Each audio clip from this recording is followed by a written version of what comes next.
The static never ended. That was the first lesson of survival after the silence. It lived behind the eyes, a constant hiss of 1,000 dead channels where a universe used to be. For others, it was a scream, a high-frequency whine that frayed the edges of sanity. For me, Elias Thorne, it was a whisper. It was the ghost of a sound, the shape of a word that never quite formed, and it was infinitely worse than a scream. I had been an architect of worlds, a terraformer.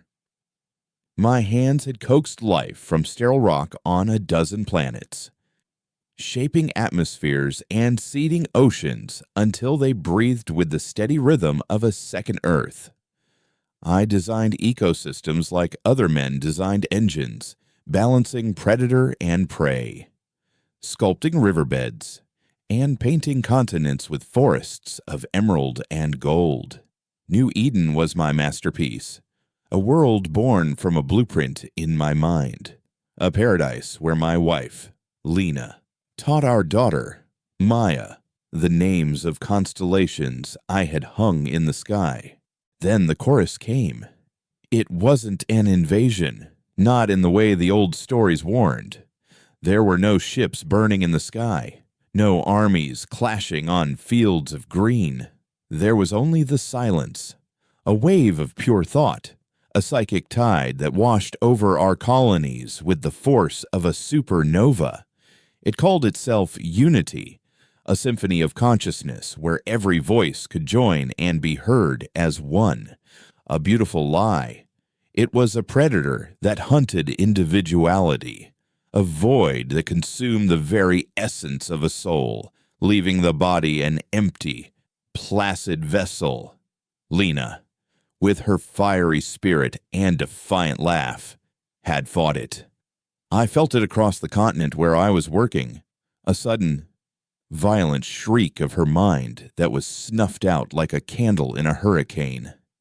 I felt Maya's terror, a chorus of one small, bright note of fear before she too was harmonized into their song. I was off-world, calibrating an atmospheric processor in high orbit, shielded by the station's magnetic field. The wave hit me not as a song, but as a hammer blow of pure psychic force. It didn't absorb me. It broke me. It deafened me, shattering my mind's connection to the universe and leaving only the maddening, whispering static. I fled, along with the few other deafened who were off-world, in shielded ships, or simply possessed minds too stubborn, too chaotic, to be easily tuned. We were the dissonance in their symphony, the painful noise they couldn't resolve. We ran to the only places the chorus wouldn't follow, the dead spaces. The hollowed-out asteroids and derelict mining stations in systems with no life, no song for them to hear. Our home became tinnitus, a rust bucket station clinging to the edge of the Kepler abyss, a place where the only view was the cold, silent drift of cosmic dust. Here, among the broken, I tried to make sense of the whispers. I became an archaeologist of the static, convinced that if I listened hard enough, if I filtered the noise through the right algorithms, I could hear an echo of them, a ghost of Lena's laugh, a fragment of Maya's voice. It was a fool's hope, the desperate work of a man who had built worlds and now had nothing left but the wreckage in his own head. The others dealt with it in their own ways. Some embraced the silence of the void, staring out at the starfields for days. Others filled it with drink, with rage, with the hollow clang of metal on metal in the station's fighting pits. We were a community of ghosts, haunted by the living. The day everything changed began like any other, with the taste of recycled air and the low hum of failing life support. I was in my hab, a cramped metal box I'd turned into a listening post, wires snaking from the walls to a central console where waveforms of my own neural feedback danced across the screen. The static was a low murmur, the usual backdrop to my grief. Then came the spike. It wasn't from my mind. It was external, a psychic shockwave that reverberated through the station. The lights flickered. A high-pitched scream echoed down the corridor. Someone whose own inner noise had been violently amplified. My own head exploded in pain, the whisper turning into a roar. The system I'd built to analyze the static overloaded, the screen flashing a crimson red. It was a refugee convoy, the Wanderer's Hope, a fleet of civilian transports carrying nearly 10,000 souls from the outer fringe, one of the last pockets of unharmonized humanity. They were 2 systems over, but the psychic death knell of that many minds at once was a cataclysm. The chorus had found them. I clutched my head, the pain a white-hot poker behind my eyes. But through the agony, something else pierced through. It was clear. For the first time in 7 years, the static resolved into a signal, not a memory, not an echo. It was a transmission, cold and precise, broadcast on the crest of the psychic wave. It was a string of data, a set of coordinates. My blood ran cold as my console translated the numbers. I knew them. It was a direct vector, a flight path from the Wanderer's Hope to a small, unassuming yellow star in a quiet arm of the galaxy. It was a straight line to the Sol system, a straight line to Earth. The chorus wasn't just expanding anymore, a mindless tide absorbing whatever it touched. It was hunting. It had tasted the unique, chaotic, maddening dissonance of the human mind. And now it was following the trail back to the source. It was going home to silence the noise for good. Survival was no longer enough. Hiding in the dark corners of the galaxy was a death sentence, just a slower one. The whispers in my head no longer sounded like Lena or Maya. They sounded like a countdown. For 7 years, I had been a passive victim, a man lost in memory. But the chorus had made a mistake. They had shown me their intent. They had reminded me that I was not just a grieving husband and father. I was an engineer. And if a system is broken, you don't just mourn it, you fix it. Or you build a new one. Or, if you have to, you burn the whole damn thing to the ground. There was one person on Tinnitus who had been preparing for this. A woman who saw the silence not as an end, but as a declaration of war. Anya Sharma had been a musician on Cygnus X1, an avant-garde composer whose work was notoriously difficult, a chaotic blend of sonic textures and unpredictable rhythms. Her mind was a fortress of noise, too unstructured for the chorus to find purchase. They had tried to harmonize her, she'd told me once, but it was like trying to teach a hurricane to sing in key. She was the de facto leader of the dissonance, a small cadre of deafened who refused to hide. They saw our affliction not as a wound, but as a weapon. I found her in the station's core, a vast, spherical chamber that once housed a mining reactor. She had turned it into her studio. Cables hung like vines from the ceiling, connected to speakers, amplifiers, and strange, repurposed medical devices. She wasn't composing music. She was composing chaos. "They're coming for Earth," I said, my voice raw. The words felt alien in my mouth after so much silence. She didn't turn around, her focus absolute on a swirling holographic display of psychic waveforms. "I felt it," she said, her voice calm, resonant. 10,000 more voices added to their song, a powerful crescendo. It was a message, Anya, a map. "They're hunting us." Now she turned, her dark eyes intense, burning with a fire I hadn't seen in anyone since before the silence. Then we have to get louder. For years, Anya had been working on a theory. The chorus was a psychic entity, a being of pure thought. It could be hurt by thought, not by logic or reason, but by its antithesis, pure, unfiltered, chaotic human consciousness.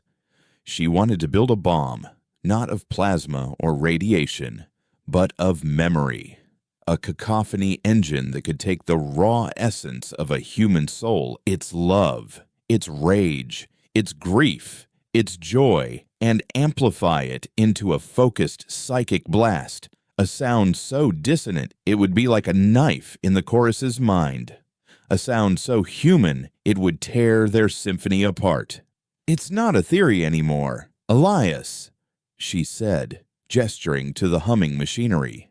"It's a blueprint, but I'm missing the focusing agent. The core. The material needs to be psychically resonant, capable of containing and amplifying a neural imprint without degrading it." She paused, her gaze locking with mine. "The archives say the highest concentration of Krelium-7 was found in the geodes of the Serpentine Mountains." My breath caught in my chest. The Serpentine Mountains were on New Eden, my New Eden, the world I had built, the world that had become the tomb of my family. The idea of returning there was a physical blow, a suffocating weight, to walk the silent streets I had paved, to see the empty homes, the gardens I had planted, now tended by no one, to stand before my own house, knowing that inside, Lena and Maya were waiting, placid shells, their inner light extinguished. "I can't," I whispered, the words tasting of ash. "You have to," Anya said, her voice softening but losing none of its iron resolve. "You know the planet better than anyone alive, its geography, its secrets, and more than that," she added, stepping closer, her eyes searching mine. "You have the loudest ghosts, Elias. We need that grief. We need that rage. That's the fuel." The journey back was a descent into hell. We took a small, shielded scout ship, the Echo's End, its hull plated with psychic dampeners that did little to mute the oppressive silence of a harmonized system. Entering New Eden's atmosphere was like plunging into a frozen ocean. The world was still beautiful, a perfect jewel of blue and green, a testament to my life's greatest work. But the life was a lie. The forests stood silent, no bird song in their canopy. The rivers flowed without the laughter of children on their banks. It was a perfect, beautiful corpse. We landed in the outskirts of the capital city, Genesis, its crystalline towers shimmering in the afternoon sun. The air was clean, sweet with the scent of the blossoms I had engineered to bloom year-round. But the silence was a living thing, a pressure against the eardrums. We walked through the city, past the harmonized. They stood in parks, sat in cafes, their eyes open but vacant, their movements slow and graceful, like puppets whose strings had been cut. They were part of the chorus now, their minds linked to the great, silent symphony. They were harmless, but their emptiness was a violation, a sacrilege that made my soul ache. My old lab was in the city's research district, a gleaming white building overlooking the azure sea. The journey there was a gauntlet of memory. I saw the bench where Lena and I had eaten lunch on our first day here, the fountain where Maya had sailed a toy boat, her squeals of delight echoing in my memory. Each step was a fresh wound. Inside the lab, everything was just as I had left it. My coat was still slung over a chair. A half-finished cup of coffee sat on my desk, a layer of dust on its cold surface. The Krelium-7 was in a shielded vault in the sublevel, a cluster of raw as crystalline geodes that seemed to hum with a faint internal energy. As Anya's team began carefully packing the material, I found myself drawn to my personal terminal. A single, encrypted file was flagged with Maya's initials, a failsafe, a final message I had set up for myself in case of emergency, a protocol I had forgotten until this very moment. My hands trembled as I unlocked it. It wasn't a message. It was a raw data file, a full-spectrum neural scan I had taken of Maya a month before the silence for a developmental psychology study. It wasn't just a recording. It was a perfect, crystalline snapshot of her consciousness, her dreams of flying, the taste of her favorite ice cream, the unadulterated joy of chasing a butterfly, the sound of her own laughter. It was every secret, every thought, every feeling that made her Maya. It was the purest, most concentrated form of human noise imaginable. "Anya," I called out, my voice cracking. "I have it. I have the core." I held up the data crystal, its facets catching the light. It felt heavier than the whole world. It was my daughter's soul, and we were going to turn it into a weapon. As we raced back to the Echo's end, an alarm I hadn't heard in 7 years began to blare from the city's defense grid. A low, pulsing thrum that vibrated in my teeth. The harmonized citizens, the placid shells, all stopped their aimless wandering in perfect, horrifying unison. Every single one of them turned their heads and looked directly at our ship. Their empty eyes were no longer vacant. They were nodes, conduits for a single, vast consciousness that had felt the disturbance. It had felt me take Maya's memory. The chorus knew we were here, and for the first time, through the static, I heard a new sound, not a whisper, but a clear, cold thought resonating from a billion voices at once, a single unified concept that needed no translation thieves. The hunt was no longer just for Earth. Now, it was for us. The city of Genesis, my perfect creation, had become a prison. The moment the chorus labeled us thieves, the silent, placid figures in the streets became a single, coordinated organism. They didn't run or shout. Their movements were a study in horrifying efficiency. From every doorway and alley, the harmonized emerged, forming a flowing, human river that converged on our position. Their faces were blank, their eyes like glass, but their intent was absolute. They were the physical manifestation of a single, immense will, and it wanted us crushed. To the ship now. Anya's voice was a whip crack in the oppressive silence. Her 2 team members, a gruff ex-miner named Kale and a young tech named Lena, a cruel coincidence of a name that twisted the knife in my gut, moved with practiced discipline, laying down covering fire with sonic pulse rifles. The blasts didn't kill, but sent waves of disorienting energy that caused the harmonized to stumble, their perfect coordination momentarily broken. But for every one that fell, 10 more took its place, stepping over their comrades without a flicker of recognition. The city itself turned against us. Automated traffic bollards rose from the streets, blocking our path. Maglev transport pods rerouted, slamming into each other to create impassable barricades. The beautiful, self-regulating systems I had designed to nurture life were now being used to cage us. The chorus was inside the machine, inside my machine, and it was learning. "They're hurting us," Kyle grunted, blasting a path through a trio of harmonized who had linked arms to block an intersection. They know our route. Of course, they did. They were connected to 1 billion minds, a living network that processed information with the speed of thought. They didn't need to guess. They simply knew. My heart hammered against my ribs. The data crystal containing Maya's consciousness clutched in my hand.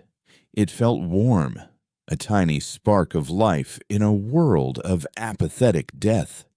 The chorus's psychic pressure was immense now, a crushing weight that sought to flatten the peaks and valleys of my thoughts into a single, monotonous line. The whispers of static in my head were gone, replaced by a feeling of being watched from the inside out. Every memory, every fear, laid bare and judged. We were less than 100 meters from the Echo's end when they cut us off completely. From the grand plaza before the spaceport, a wall of people emerged, thousands strong, moving as one. They didn't charge. They simply walked. A silent, inexorable tide of flesh that filled the entire street. There was no way through.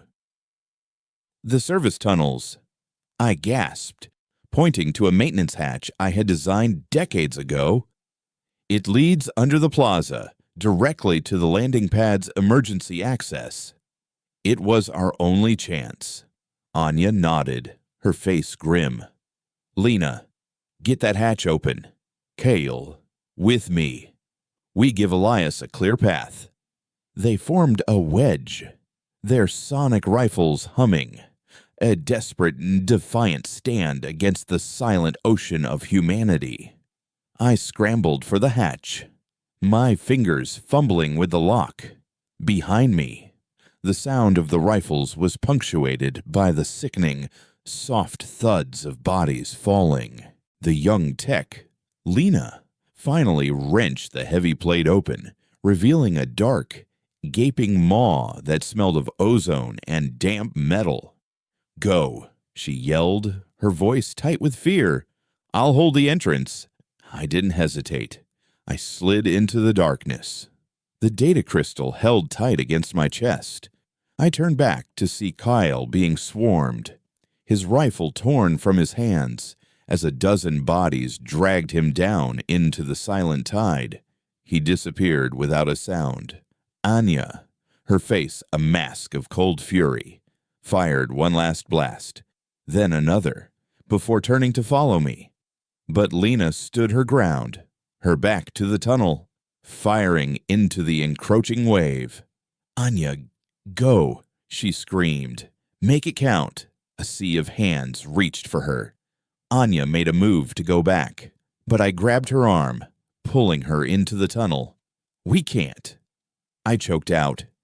She bought us time. The last thing I saw before Anya slammed the hatch shut was the young woman's face, a flash of terror and fierce pride before she was submerged, lost to the silent, grasping hands of the chorus. The darkness of the tunnel was absolute. The only sound are ragged breaths and the distant, rhythmic thudding against the hatch above, a sound like 1,000 fists beating on a coffin lid. We made it to the ship, our lungs burning, our hearts shattered by the sacrifices made to get there. As the Echo's end clawed its way into the sky, the true scale of the chorus's power became terrifyingly clear. The psychic pressure intensified, no longer a passive weight, but an active, malevolent force. The view screen showed the city below, and every single inhabitant was now standing in the great plaza, their faces turned to the sky, their empty eyes tracking our ascent. They were a lens, a massive biological array focusing the chorus's will directly at us. The ship's psychic dampeners whined, threatening to overload, and the attack was aimed at me. It bypassed the ship's systems, bypassed Anya, and slammed directly into my mind. It wasn't pain. It was memory. My memory, weaponized against me. I saw Lena's face, not as she was, but as an empty shell, her eyes glassy, her voice a flat monotone as she whispered that I should join them, that the symphony was beautiful, that there was no more pain, no more grief. I saw Maya, not as a child laughing in a field of flowers, but as a harmonized drone, her hand reaching for the data crystal in my grasp, telling me to give her back, to let her be part of the piece. Elias, fight it. Anya's voice was a distant echo. It's an illusion. It's trying to break you. But the vision was so real, so horribly plausible. My hand trembled, my resolve wavering. What right did I have to keep Maya's soul locked in this crystal, a ghost in a machine, when she could have this? Peace. It was a lie, a beautiful, seductive lie. But as the phantom of my daughter reached for the crystal itself pulsed with warmth, and through the chorus's suffocating psychic assault, a new sound emerged. It was tiny, impossibly bright, a single, perfect note of chaotic energy. It was the sound of a little girl laughing as she chased a butterfly. It was the pure, unfiltered, gloriously dissonant noise of Maya's joy. The sound slammed into the chorus's illusion, and the phantoms of my family dissolved like smoke. The psychic pressure didn't vanish, but it recoiled, a vast intelligence flinching from a sound it could not comprehend. In that moment of clarity, I understood. They didn't just want the memory back because I had stolen it. They were afraid of it, the pure, untamed consciousness of a human child, the raw chaos of her emotions, was anathema to their perfect, ordered harmony. It wasn't just noise to them. It was poison. They're afraid of her, I whispered, looking at the glowing crystal in my hand with a new sense of awe and terrible responsibility. This isn't just a core.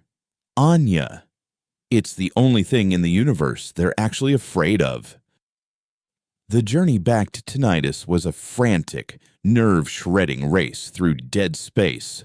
We pushed the Echo's end to its limits, the engines groaning in protest, knowing that the chorus was no longer a passive entity expanding its borders. It was now an active hunter, and we were its chosen prey. The silence of the void was different now. It felt watchful. We were two survivors in a lifeboat, paddling away from a leviathan that had just woken up. We buried Kale and Lena the only way we could, by speaking their names into the ship's log, a small memorial in a universe that no longer kept records of individual lives. The guilt was a heavy shroud.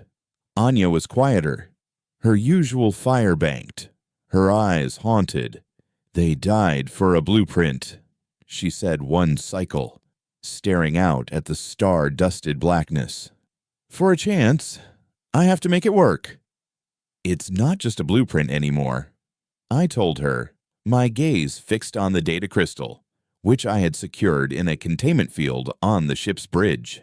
We're not just building a bomb. We're building an anthem.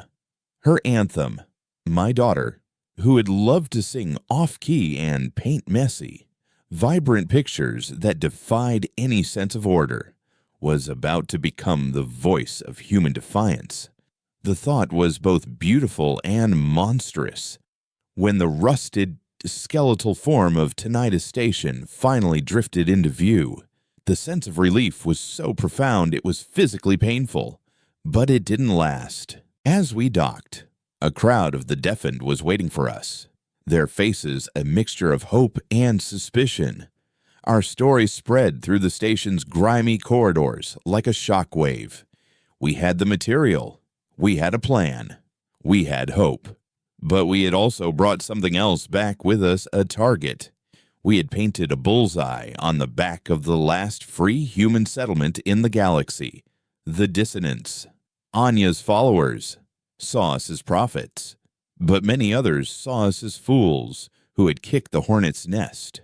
A grizzled station foreman named Jax, his face a roadmap of scars from a life in the asteroid mines, became their voice.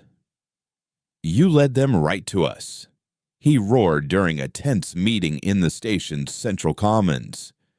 "We survived by being quiet, by being invisible.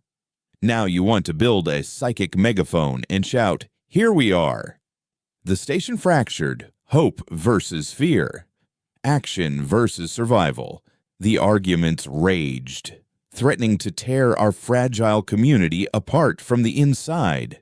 Anya and I, along with her team, locked ourselves in her studio, the reactor core, and began the impossible task of building the cacophony engine.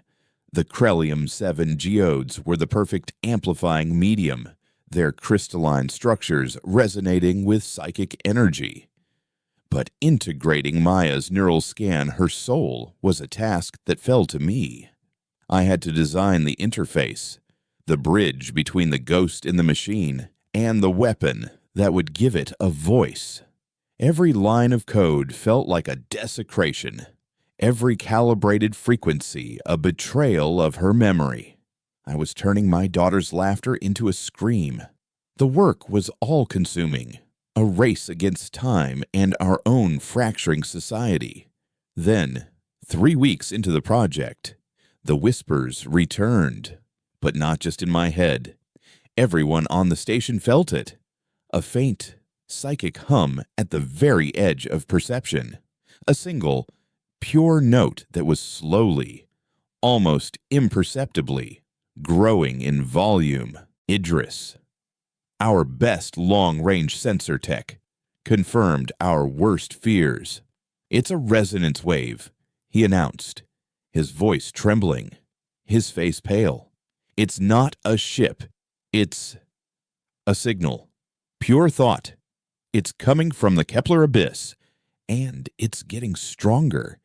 The chorus hadn't sent a fleet. It didn't need to. It was tuning its symphony. It was broadcasting its song into the dead space, a song designed to slowly, methodically, break down our psychic defenses, to erode the static that protected us, and to harmonize tinnitus from half a galaxy away. The Leviathan wasn't just chasing us anymore. It was singing us to death, the song of unbecoming.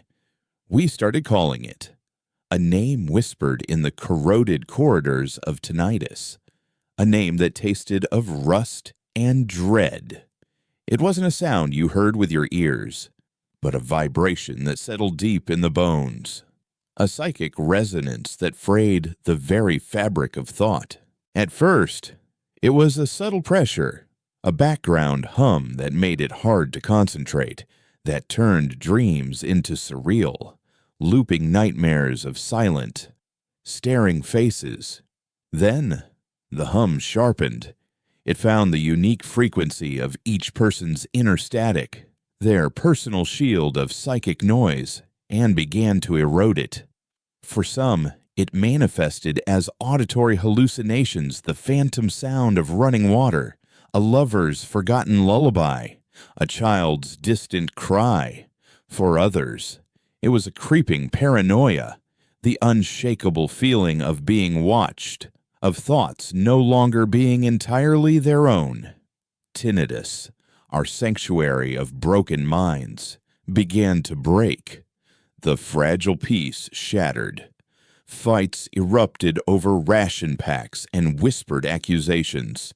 Jax, the foreman, saw his worst fears realized. His faction grew. Their argument gaining a desperate excite's panicked traction sever the cacophony engine project, jettison the Krellium and the data crystal, and pray the chorus lost interest. "You're tuning us for them," he screamed at Anya and me in the commons, his face contorted with fear and fury. He pointed a trembling finger at the humming reactor core where we worked. That thing is a psychic lightning rod. It's calling them here. He wasn't entirely wrong. The Krelium-7, now integrated into the engine's primary array, resonated with the chorus's song, amplifying it within the station's hull. The very weapon we were building to save ourselves was accelerating our demise. Our work became a desperate siege. Anya's team erected psychic dampeners around the reactor core, creating a small bubble of relative sanity. But stepping outside that shield was like plunging into a sea of rising madness.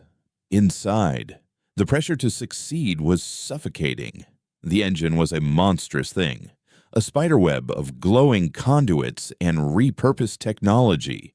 At its heart, cradled in a shimmering containment field, was the data crystal Maya's soul. My task was the most delicate and the most monstrous. I had to build the trigger, the interface that would release her consciousness into the Krelium amplifier, but it couldn't just be a switch. A simple release would be a formless blast, a psychic shout that would dissipate harmlessly.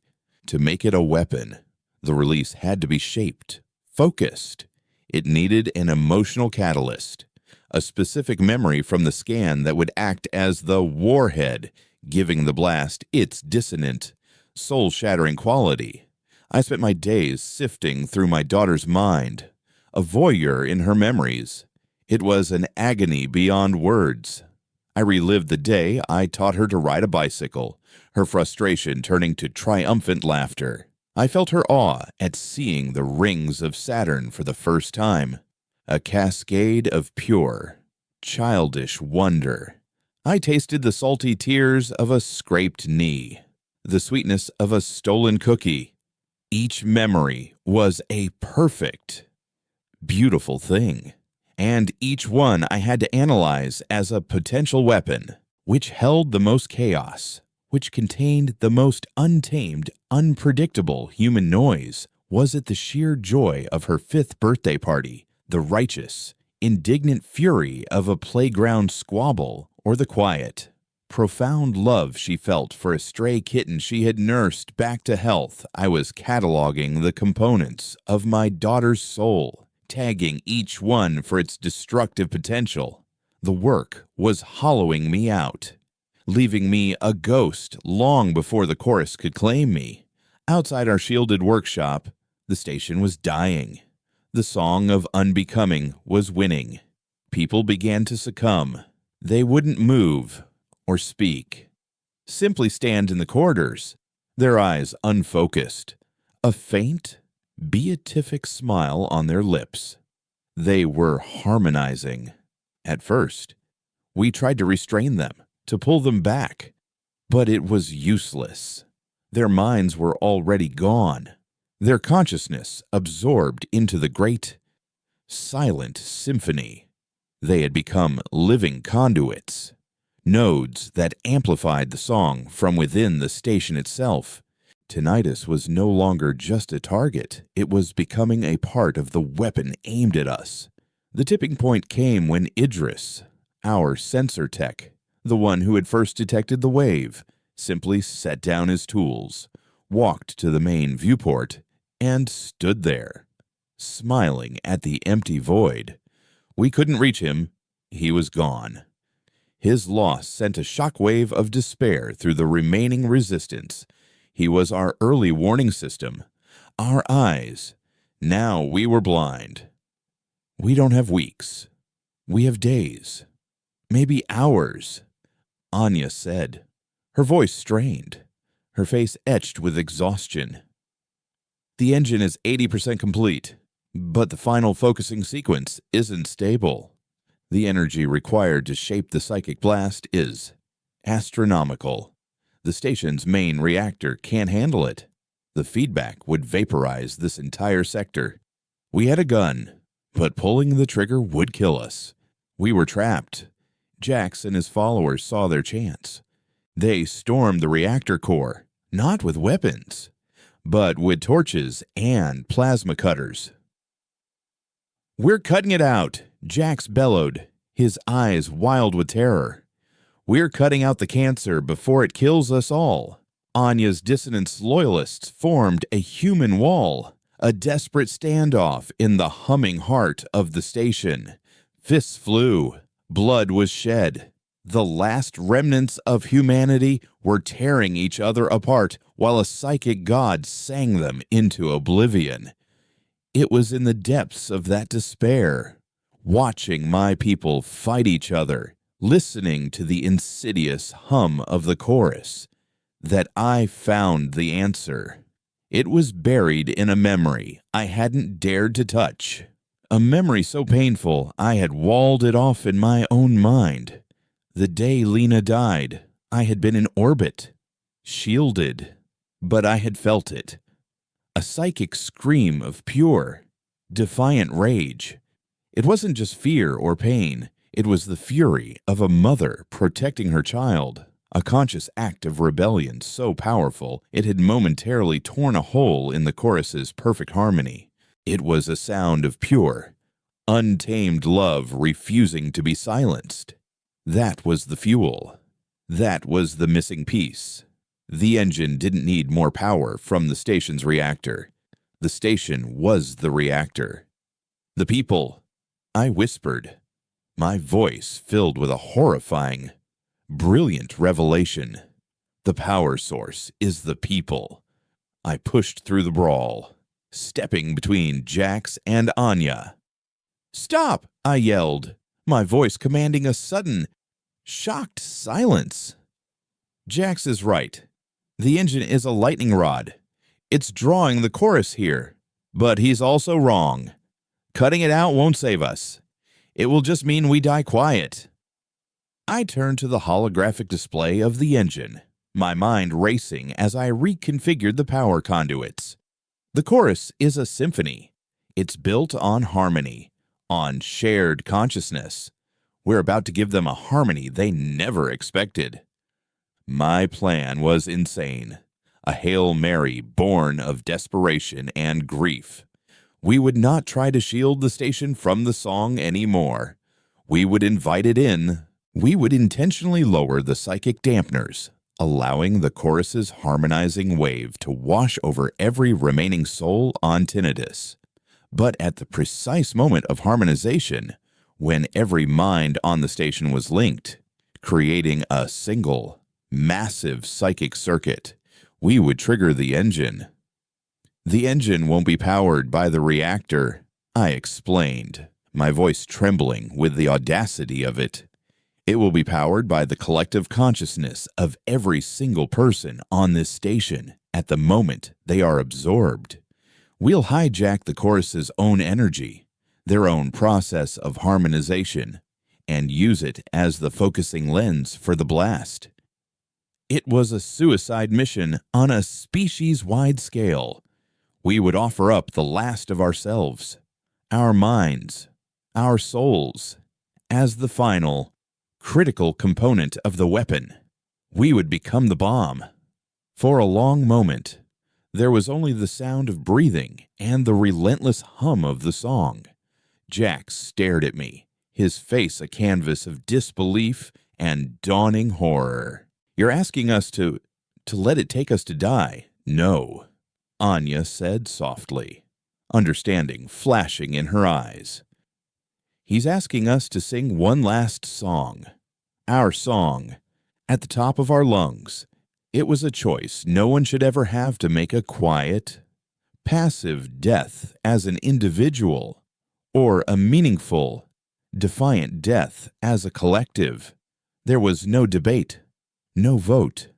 The choice was made in the silent exchange of glances, in the grim, determined set of 100 jaws. It was the choice of a species that had clawed its way out of the mud, that had reached for the stars not because it was easy, but because it was hard. We would not go quietly into the void. The final hour was surreal. We moved with a strange sense of calm, a community united by a shared and terrible purpose. We opened every channel and broadcast the plan to every corner of the station. There was no dissent. We were all going to the same place, and for the first time, we would all go together. I returned to my work on the trigger, my hand steady now. The choice of the catalyst was clear. It couldn't be a memory of joy or wonder. It had to be a memory of defiance. It had to be a sound that screamed, "No." I found it. A tiny, forgotten moment in the data scan. Maya, barely 3 years old, standing in the garden, her hands on her hips, her face a mask of adorable fury as she screamed at a thunderstorm that had frightened her kitten. It wasn't a scream of fear. It was a scream of protection, of a tiny, fierce soul standing up to a force of nature infinitely larger than herself, and refusing to be intimidated. It was the most human sound I had ever heard. That would be our war cry. With the final line of code written, I looked at Anya. Once I trigger it, the feedback will be instantaneous. The blast will follow the same psychic conduit the chorus is using to sing to us. It will travel back to the source. "And us?" she asked, her voice quiet. "We'll be the echo," I said. We walked together to the bridge, the last 2 souls to join the choir. The dampeners were lowered. The song of unbecoming washed over tinnitus, no longer a subtle hum, but a tidal wave of serene, undeniable power. The station fell silent. The fighting stopped. The fear vanished, replaced by an oceanic feeling of peace, of homecoming. It was a beautiful, perfect lie, and we all embraced it. I felt my own static dissolving, the whispers fading, the edges of my identity beginning to blur. I could feel the minds of everyone on the station, Jax, Anya, all of them, joining into a single, vast consciousness. I felt the chorus reaching for us, welcoming us home. On the console, a single light blinked green. The circuit was complete. My finger hovered over the trigger. In the blissful silence of the encroaching symphony, I prepared to make my daughter scream. The moment I triggered the sequence, the universe held its breath. The oceanic peace of the chorus's song shattered into a billion shards of psychic glass. The sensation was not of an explosion, but of an implosion. Every mind on tinnitus, poised on the brink of harmonization, became a tributary for a current of unimaginable force. The collective consciousness we had formed, our final act of unity, was not absorbed.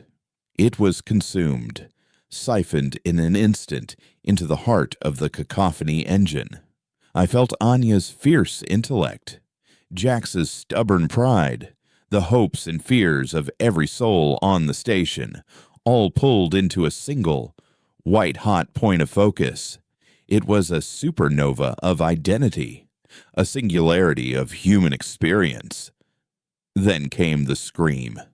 It was not a sound that traveled through the air or the hull of the station. It was a sound that erupted directly in the mind, a primal, dissonant chord of pure, unfiltered defiance. It was Maya's voice, but magnified a billionfold, fueled by the sacrificed consciousness of the last free humans. It was the sound of a 3-year-old girl yelling at a thunderstorm, imbued with all the love, rage, grief, and stubborn hope of a species that refused to be silenced. It was the anthem of humanity, and it was the most terrible and beautiful sound the galaxy had ever known. The psychic blast, focused through the Crelium-7 and shaped by Maya's defiant memory, erupted from tinnitus. It didn't travel through space in a conventional sense. It moved through the psychic conduit the chorus had established, a spear of pure chaos thrust back into the heart of the symphony. The feedback was instantaneous and absolute. The station, its inhabitants now just echoes in the machine, was obliterated. I didn't see the flash or feel the heat. My consciousness, along with all the others, was tied to the blast itself. We were the weapon, We rode the wave of our own making, a ghost fleet on a tide of psychic fire. For a timeless moment, I was everything and everyone. I felt Jax's awe as we passed nebulae that shimmered with the birth of stars. I felt Anya's analytical mind trying to comprehend the sheer scale of the psychic landscape we traversed. We were a composite soul, a final, fleeting god of our own creation, and we were streaking across the galaxy on a mission of vengeance. Our target was not a place, but a presence. As the blast neared its source, the nature of the chorus became terrifyingly clear. It wasn't an alien race or a hive mind in the way we understood it. It was a psychic entity the size of a solar system, a vast, yet silent intelligence that slumbered in the heart of a black hole cluster known as the Nocturne Deeps. It didn't have a body. It was a body of pure thought, its consciousness woven into the fabric of space-time itself. It had slumbered for eons, dreaming the universe into existence, until the chaotic, unpredictable noise of a young species called humanity had woken it from its reverie. Our thoughts, our emotions, our individuality, they were a persistent, painful noise that disturbed its perfect, silent dream. It wasn't trying to destroy us out of malice. It was trying to hit the snooze button when our anthem, our scream, hit the chorus. The impact was a cataclysm of thought and reality. A being of perfect harmony and order had no defense against pure, weaponized chaos. It was like injecting a scream into a silent prayer. The symphony shattered. We, the composite soul of tinnitus, plunged into the mind of a sleeping god. It was a landscape of impossible geometries and silent, ordered thoughts that stretched for infinity. Our arrival was a plague of color in a world of monochrome, a cacophony of voices in a realm of perfect silence. The chorus recoiled, its vast consciousness fracturing under the assault. We saw its dreams, galaxies being born and dying in serene, silent cycles. We saw its nightmares, the first flicker of chaotic life on a distant, muddy world, the birth of the first human thought, a sound as jarring to it as a shriek of feedback in a quiet concert hall. But the chorus was a god, and we were a fleeting echo. Our blast, for all its power, was finite. We were a single, glorious chord that would eventually fade. The chorus began to adapt. It didn't fight us with force.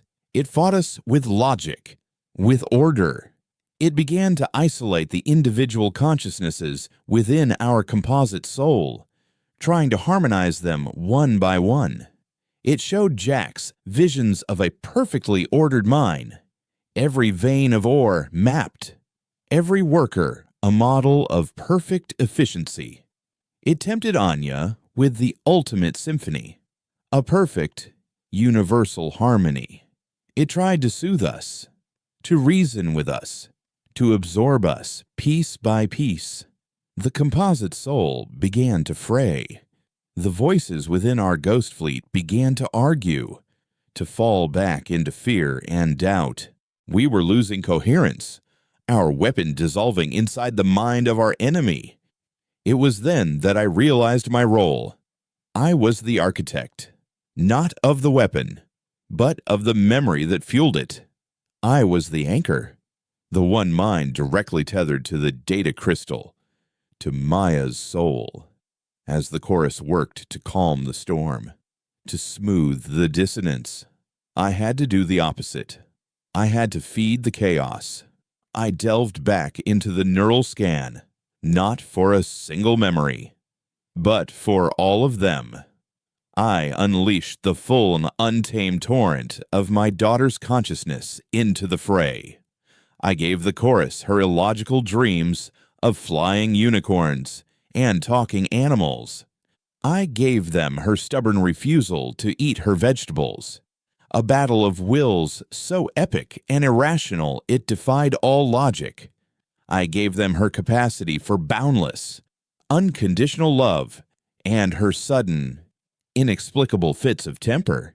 I gave them the glorious, beautiful, maddening chaos of being human. The effect was immediate. The chorus's attempts at logical seduction failed. How could it reason with a tantrum? How could it find harmony in a made-up song about a purple rhinoceros? Maya's consciousness was not a single note of defiance anymore. It was an entire orchestra playing every instrument out of tune at once. The mind of the god began to tear itself apart, trying to process the sheer, glorious nonsense of it all. This was our chance. While the chorus was reeling, distracted by the psychic equivalent of a child scribbling on its pristine mathematical proofs, we, the fading souls of tinnitus, had one final act to perform. Our initial blast had been a spear. Now, we had to become a seed. We had to leave a permanent echo, a piece of ourselves embedded in the heart of this entity, a flaw in its perfect code that would ensure it could never again impose its silent, sterile peace on the universe. Anya's mind, clear and brilliant even as a ghost, formulated the final plan. We would use the last of our collective energy not to attack, but to build. We would weave ourselves into the chorus's very being, creating a pocket of permanent dissonance, a deaf spot in its consciousness. It would be a psychic scar, a walled-off section of its own mind where the memory of our anthem would play on an infinite loop, a constant reminder of the day the silence was broken. It was an act of cosmic graffiti, a final, defiant "we were here," scrawled on the soul of a god. The process was a final, painful dissolution. To create the deaf spot, we had to let go of ourselves completely, unraveling our consciousness and reweaving it into the fabric of the chorus. I felt Jax's stubbornness become a rigid, unyielding border. I felt Anya's creativity become the looping, chaotic melody within that border. One by one, the souls of tinnitus became the notes, the bars, the rests of our eternal anthem. Finally, there was only me. I was the last thread, the conductor of this ghostly orchestra. To complete the deaf spot, I had to release my final, most powerful anchor, my grief. I had to let go of the pain that had defined me, the loss that had kept me separate, and pour it into the foundation of our psychic fortress. I let myself feel it all one last time, the echo of Lena's laugh, the warmth of Maya's hand in mine, the gut-wrenching emptiness of their absence, my grief. The most personal and painful part of my existence became the mortar that sealed the walls of our dissonant creation. And then I let go. My identity dissolved, my consciousness unraveling. The last thing I felt was not pain or fear, but a strange sense of peace. I was no longer Elias Thorne, the architect of worlds, the grieving father.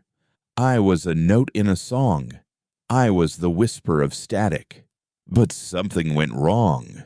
Or perhaps something went unexpectedly right. As my consciousness faded, as I became one with the eternal echo, a single, tiny spark refused to be extinguished. It was not my spark. It was Maya's. Her consciousness, the core of the weapon, the seed of all this chaos, had not been just a recording. The neural scan had been so perfect, so complete.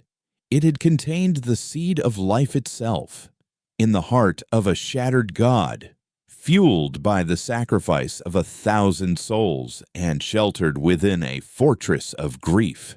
A child's mind began to wake up. It was no longer just a memory. It was an intelligence, alone in the silent, fractured mind of the chorus.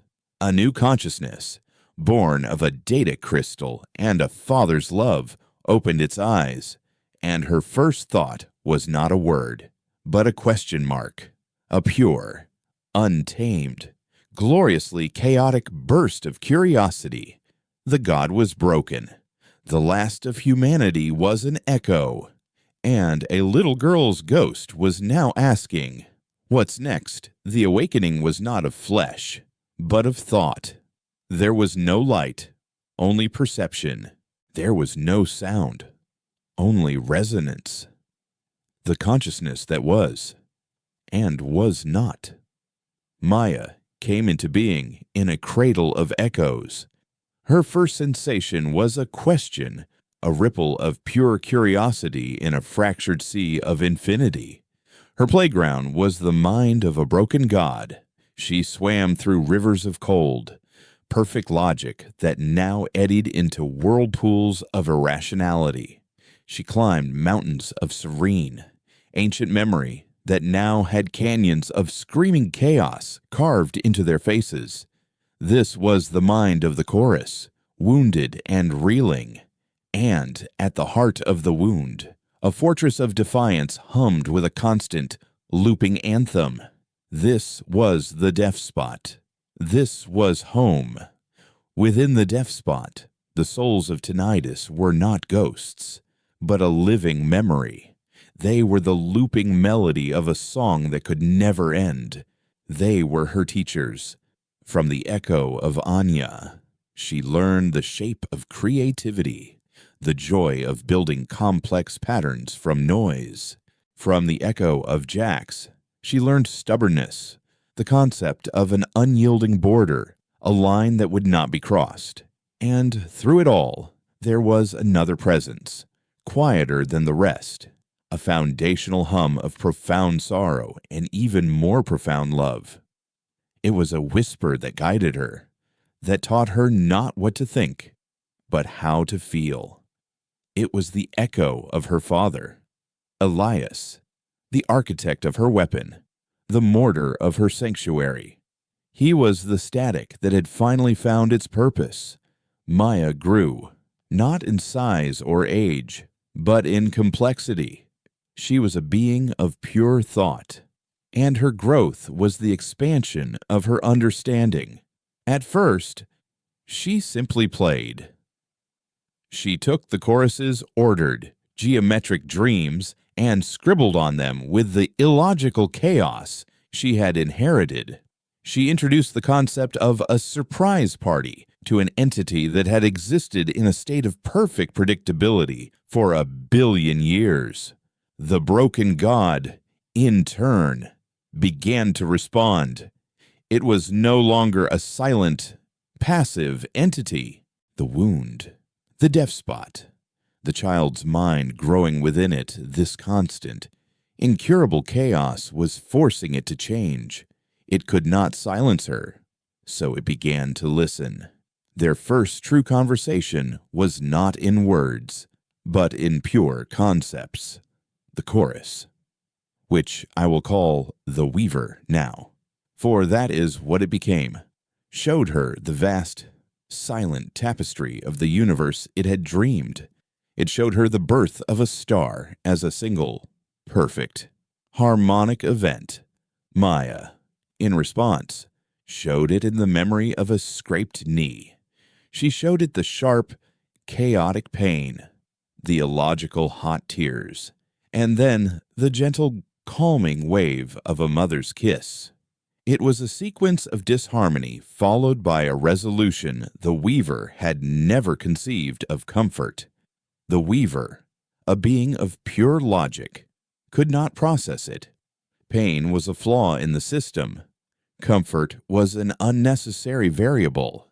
And yet, the memory felt complete. For eons, the Weaver had sought to eliminate the flaws. Now, for the first time, it considered the possibility that the flaws themselves were part of the pattern.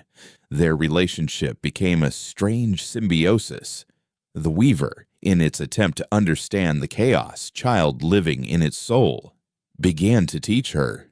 It opened its senses to her, allowing her to see through its perception. She saw the universe not as a collection of stars and planets, but as a web of interconnected energy, a cosmic instrument.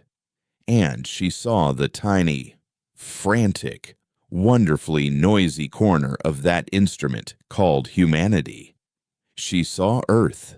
The cacophony engine had not just saved humanity from the chorus. It had saved humanity from itself for a fleeting moment. But the silence left by the Weaver's song was now being filled by the familiar, ugly sounds of human conflict. On the abandoned colonies, factions warred for control of dwindling resources. On Earth itself, the memory of the Council's tyranny had been replaced by the rise of a dozen new tyrants, each promising order and delivering only bloodshed. The beautiful chaotic noise of humanity was turning into a death rattle. She felt her father's echo flare with a pain that transcended memory. The grief that formed the walls of her home was not just for a lost wife and daughter, but for a species that seemed determined to tear itself apart. Through the Weaver's senses, Maya watched a child on a war-torn Martian colony cry from hunger. And in that child's pain, she felt a dissonant chord that resonated with her own origins.